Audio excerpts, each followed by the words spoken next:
चलिए दोस्तों, आज हम समझते हैं शुक्र के ऐसे प्रभाव के बारे में जो कि वैवाहिक जीवन में मिलने वाली खुशियाँ और साथ ही साथ आपका एक सामाजिक दायरा, इन सब पर अच्छे और बुरे असर डालता है। तो हर ग्रह के एक अच्छे और बुरे स्वभाव का हमें कुंडली से पता लगता है। ये स्वभाव आपके लिए कैसा है, अच्छा है या बुरा है? अगर बुरा है तो हम इसे अच्छा कैसे करें? अगर अच्छा है तो इसे अच्छा बनाए रखने के लिए हम जीवन में क्या संयम और नियम को अपना के रखें? यही सब चर्चा आज मैं आपके साथ करने वाला हूं। नमस्कार दोस्तों, मैं सुभाष शर्मा चंडीगढ़ से लाल किताब के ज्ञान में आपका स्वागत करता हूं। दोस्तों, जैसा कि हम जानते हैं, माँ लक्ष्मी जो कि शुक्र ग्रह की देवी हैं, और माँ लक्ष्मी जिस पर कृपा बरसा दें उसके जीवन में तो चारों तरफ से सुख, समृद्धि, धन, सुख, वैभव सब चीज़ें आती हैं। पर जिसके जीवन में स्त्री सुख या फिर श्री का सुख ना हो, श्री यानी कि माँ लक्ष्मी, अगर यही सुख ना हो तो बहुत सी चीज़ों से इंसान वंचित हो जाता है। इंसान हमेशा इसी बात को लेकर परेशान रहता है कि मैं इतना कुछ करने के बावजूद भी कमाता नहीं हूँ, या मेरे जीवन में वो सुख नहीं है जो और लोगों के जीवन में है। चाहे वो वाहन का सुख हो, चाहे परिवार का सुख हो, चाहे अपने अंदर एक धैर्य की भावना और सुख की प्रवृत्ति हो। जब ये चीज़ें ना हो तब कहीं ना कहीं हमें कुछ ना कुछ जतन और उपाय करके उन्हें ठीक कर लेना चाहिए। शुक्र कुंडली में 12 भाव हैं। 12 भाव में किसी भी भाव में आपके कुंडली में जा सकता है। आज की व्याख्या जो है शुक्र के चौथे भाव के ऊपर है। अब ये शुक्र चौथे का भाव, जैसा कि वीडियो टाइटल ही आपने देखा कि शुक्र कब 2 शादियां करवा देता है। ज़रूरी नहीं कि 2 ही शादियां हों, और भी कारण हो सकते हैं, और भी बहुत सी चीज़ें जुड़ी हुई हैं शुक्र चौथे भाव से। चौथे भाव में शुक्र कहीं ना कहीं व्यक्ति को अपने पथ मार्ग से भटका देता है। कई बार ये पर स्त्री के चक्कर में भी इंसान को डाल देता है। जरूरी नहीं कि सभी लोगों के जिनके भी शुक्र चौथे भाव में है वो सब पर स्त्री या पर पुरुष के चक्कर में पड़ेंगे। कारण कई हो सकते हैं। जिनके इस तरह के कारण हैं उनके लक्षण भी होंगे, जैसे कि स्त्री का स्वास्थ्य खराब रहे, अपनी धर्म पत्नी के साथ हमेशा किसी बात का झगड़ा रहे। अब ये झगड़ा हमेशा कहीं ना कहीं वैवाहिक जीवन के जो सुख होते हैं उनको तबाह कर देता है। तो व्यक्ति उस प्यार की तलाश में कहीं ना कहीं भटक जाता है और पर स्त्री के चक्कर में पड़ जाता है। और जब पर स्त्री के चक्कर में पड़ा तब ऐसे व्यक्ति ये नहीं देखते हैं कि उसकी उम्र क्या है। क्या वो बड़ी है? बहुत बड़ी है। क्या वो उसकी माँ के समान की उम्र है? नहीं। जिसे कहते हैं गंदा इश्क। और ऐसे में ही व्यक्ति बर्बाद हो जाता है। यानी कि वो व्यक्ति ना घर का रहा ना घाट का रहा।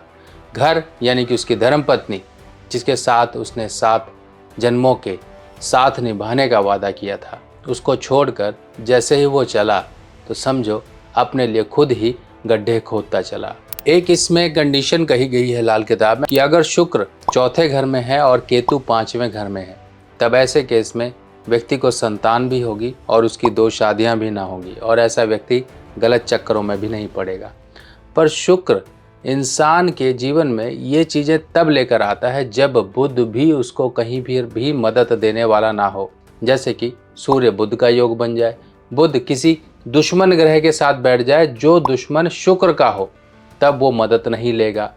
जब शुक्र के सामने सूर्य आ जाए तब कहीं ना कहीं ये परेशानियां हो जाती हैं।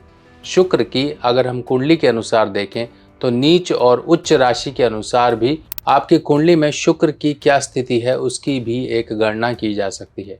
जैसे कि शुक्र के नीच भाव क्या है, शुक्र का उच्च भाव क्या है। शुक्र 6ठे घर में नीच है और 12वें घर में उच्च है, यानी कि बृहस्पति की राशि में।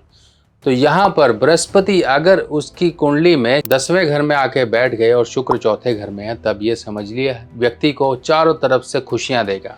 ये व्यक्ति के जीवन में हर वो सुख साधन देगा। अगर यही बृहस्पति कुंडली में कहीं पर भी शनि के साथ हैं, तब ऐसे केस में क्या होगा, व्यक्ति के जीवन में कहीं ना कहीं स्ट्रगल ज़्यादा होगा। वो व्यक्ति अपनी ही गलतियों के कारण मार खाता होगा। अपनी गलतियां क्या होती हैं कि कहीं ना कहीं व्यक्ति बहुत ही ज़्यादा सॉफ्ट नेचर है, लोगों पर आंख बंद कर कर भरोसा करने वाला है, लोगों के फटे में पैर घुसाता है, अपनी परवाह ना करके दूसरों के चक्कर में पड़ता है। तो ऐसे व्यक्ति कहीं ना कहीं बर्बाद होते हैं। तो ये बहुत ही संभल कर आपको जीवन में एक नियम अपनाने की बात है, जिसे कहा जाता है परहेज़, कि अपने काम से मतलब रखिए, फालतू में ना पड़िए, जितनी ज़रूरत है उतना रहिए, कीप डिस्टेंस। जितना हो सके उतना आप डिस्टेंस मैनेज करके रखिए इन सब झंझटों से। कई दफ़ा ऐसे व्यक्तियों के जिनके शुक्र चौथे घर में है, उनके घर में डोमेस्टिक वायलेंस या डोमेस्टिक प्रॉब्लम्स बहुत ज़्यादा होती हैं, यानी कि सास बहू का झगड़ा जो जीवन में लाता है बहुत ही तगड़ा रगड़ा, यानी कि व्यक्ति हमेशा इन्हीं झंझटों में उलझा रहता है। एक तो क्लेश, ऊपर से साथ ही साथ माँ भी इसमें इन्वॉल्व हो जाती है। कहीं ना कहीं धर्मपत्नी ऐसे व्यक्तियों पर झूठे आरोप लगाती हैं, किसी न किसी तरीके से इनको कानूनी झंझटों में फंसा देती हैं। व्यक्ति अब स्त्री के बिना, यानी कि शुक्र अब उसके बिना रहकर भी परेशान रहेगा, क्योंकि कानूनी झंझट इतनी जल्दी सुलझते नहीं हैं। अब कई बार व्यक्ति कुछ गलत व्यसनों में पड़ जाता है, जिसमें खाना पीने की चीज़ें होती हैं। अगर शुक्र यहाँ पर चौथे घर में है तो व्यक्ति के लिए सबसे पहला परहेज़ ये है कि शराब जो भी है, शराब, मादक चीज़ें, नशा ये और मांस मदिरा, इनसे दूर रहे। क्योंकि शुक्र अगर अच्छा है तो उसे अच्छा बनाने के लिए कि शनि की मदद देनी ज़रूरी है, क्योंकि बुध तो मदद पहुँचा नहीं रहा है, तभी आपका शुक्र खराब है। तो बचा खुचा शनि का जैसे ही शुक्र को साथ मिल जाएगा, कि पॉजिटिव साथ मिल जाएगा, शुक्र को वो मदद मिल जाएगी अगर आप अपने जीवन में कुछ नियम संयम को बरत के रखते हो। अगर मान लीजिए किसी की कुंडली में शुक्र और शनि दोनों के दोनों मिलकर चौथे भाव में बैठ गए हैं, तो ऐसे व्यक्तियों को चस्का ले डूबता है, शराब का चस्का। कहीं गए पार्टी में, यार दोस्तों ने बोला थोड़ा सा लेकर देखो, कुछ नहीं बिगड़ता है, बस यहीं से शुरू। जुबान का चस्का उसको उसी दिन से समझ लीजिए ले डूबेगा। अगर वो व्यक्ति सही समय पर संभल गया, अपने आप को संभाल लिया, इस टेस्टिंग सर्कमस्टांसेस में वो अपने आप को संभाल कर अगर इस परेशानी से बच गया, तो बड़ी जो जीवन में परेशानियां आंधियां चलेंगी उनसे वो बच जाएगा। अब रिश्तेदारियों में बात करें तो ऐसे लोगों के मामा भी कहीं ना कहीं परेशान रहते हैं। अगर मामा है तो मामा खानदान भी परेशान रहेगा, यानी कि आपके नाना, आपकी मौसी और इस तरह से ये लोग परेशान रह सकते हैं। तो ऐसे केस में क्या करना है, और अगर आपके जीवन साथी का स्वास्थ्य भी खराब रहता है तो छत पर किसी तालाब की मिट्टी लाके उसका कुछ बना दीजिए, कोई आप सामान रखने के लिए बना दीजिए। यानी कि आप कुल मिलाकर आपकी छत पर एक तालाब की मिट्टी रहनी चाहिए।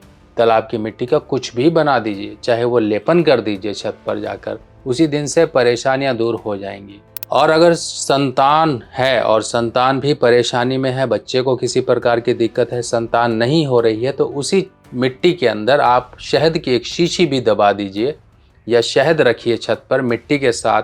तो देखिए संतान कष्ट भी आपके दूर होंगे। परिवार वंश वृद्धि नहीं हो रही है, एक आपका फैमिली जो बैलेंस है वो बिगड़ा हुआ है, एक ही बच्चा है या आप चाह रहे हो, प्लान कर रहे हो, बच्चा नहीं हो रहा है, तो इस तरह से भी ये उपाय आपको करना चाहिए।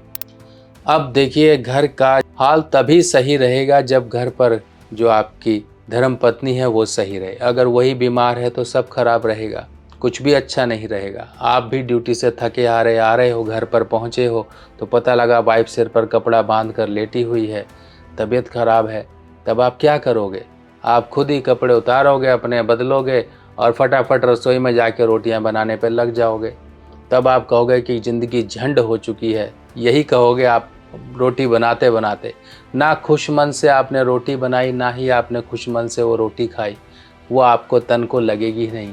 यानी कि ज़िंदगी एक गधे से बदतर ही ज़िंदगी हो जाती है जब ऐसा करना पड़े। बहुत सी बातें आपने देखा होगा लोगों को करते हुए, इस तरह की करते हैं कि बताओ ज़िंदगी ख़राब है, ये है वो है, इस तरह की बातें करते हैं। अगर इस तरह की परेशानियां हैं तो आपको कुछ दो उपाय ऐसे करने हैं जो आपके जीवन साथी के स्वास्थ्य को मजबूत करेगा, अच्छा करेगा। पहला काम तो क्या करना, अब देखिए स्वास्थ्य को लेके एक बात मुझे याद आ गई, आपको भी मैं बता देता हूँ। ज़रूरी नहीं कि ये सिर्फ अपनी धर्मपत्नी के लिए ही करेंगे। जिनको भी स्वास्थ्य की दिक्कत रहती है और उनका धर्म और आस्था में विश्वास है कि धर्म, देवी देवता, ये भी इनकी भी कुछ शक्ति होती है, तो आपको हनुमान बाहुक का पाठ जरूर करना चाहिए। छोटी सी पत्रिका मिल जाती है, गीता प्रेस की आप पुस्तक ले लीजिए और इस हनुमान बाहुक का पाठ आप जिस दिन से करोगे, जिसके लिए करोगे, उसके जीवन में बदलाव आने शुरू हो जाएंगे। संकल्प ले लीजिए किसी के लिए, मान लीजिए घर का कोई मेंबर बीमार है तो मन में ही आप संकल्प ले लीजिए कि ये पाठ का फल मेरे माता को मिले, मेरे पिता को मिले, मेरे बेटे को मिले, मेरे भाई को मिले, मेरे दोस्त को मिले, मेरी धर्मपत्नी को मिले, किसी को भी मिले। अगर आप इस तरह से ये पाठ का करते हैं नियमित रूप से करिए, देखिए उसके स्वास्थ्य में एक चमत्कारिक रूप से बदलाव आएगा। बाकी हनुमान बाहुक या इस तरह की जो धर्म की जानकारियाँ, इसको लेकर मैं एक सेपरेट वीडियो बनाऊंगा, ताकि आपके अंदर भी एक धर्म के प्रति जागरूकता बढ़े, आप भी धर्म को समझो और जो परेशानियां हैं धार्मिक इन चीज़ों से जुड़कर अपनी परेशानियों को दूर कर सको। हर एक चीज़ का उपाय नहीं होता है, कुछ चीज़ें दुआ से जुड़ी होती हैं। कहते हैं ना, दवा खा रहे हैं कोई फ़ायदा नहीं हो रहा, जब तक दुआ नहीं लगेगी तब तक वो दवा भी असर नहीं करेगी। तो पहला उपाय क्या है? पहला उपाय है 400 ग्राम चने की दाल, कोई आपके यहाँ पर कोई नदी नहर हो वहाँ पर जाके डालते रहिए। अगर आपको चने की दाल ज़्यादा बजट लगता है तो 4 हल्दी की साबुत गांठें लेके वही डालते रहिए। गुरुवार गुरुवार गुरुवार गुरुवार इस तरह से आप डालते रहिए लगातार। जितना समय तक आप डाल लोगे उतना ही आपको बढ़िया रहेगा, क्योंकि ये उपाय तो वैसे 43 डेज़ का है या फिर 43 गुरुवार का है, तो ये सोच लीजिए इसकी कोई लिमिट नहीं है, जितना आपसे हो सके कर लीजिए। दूसरा उपाय है, चांदी की डिबिया में गंगा जल भर के अपने घर में रखिए, पूजा स्थान में रखिए। चांदी के कोई बर्तन में आप रख सकते हो, जिससे कि आपके घर में स्त्री सुख बना रहेगा, आपका पैसे धन सुख संपत्ति इनकी भी बढ़ोतरी होगी। और तीसरा उपाय है कि आप आड़ू, जिसे पीच फ्रूट कहते हैं, उसकी गुठली में छेद करके काला सुरमा भरा जाता है।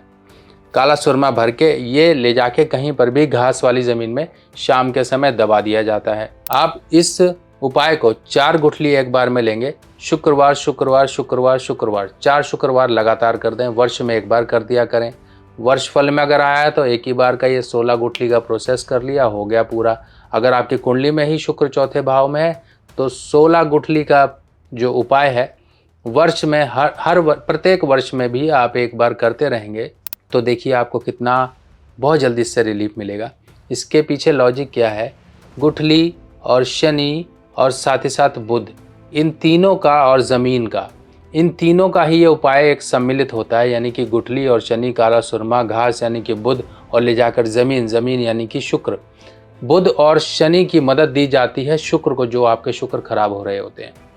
तो दोस्तों, इसी तरह से लाल किताब की और व्याख्या और इसी तरह से ग्रहों की गणनाओं को लेकर मैं आपके सामने फिर हाजिर होऊंगा। तब तक के लिए आज्ञा दीजिए। नमस्कार।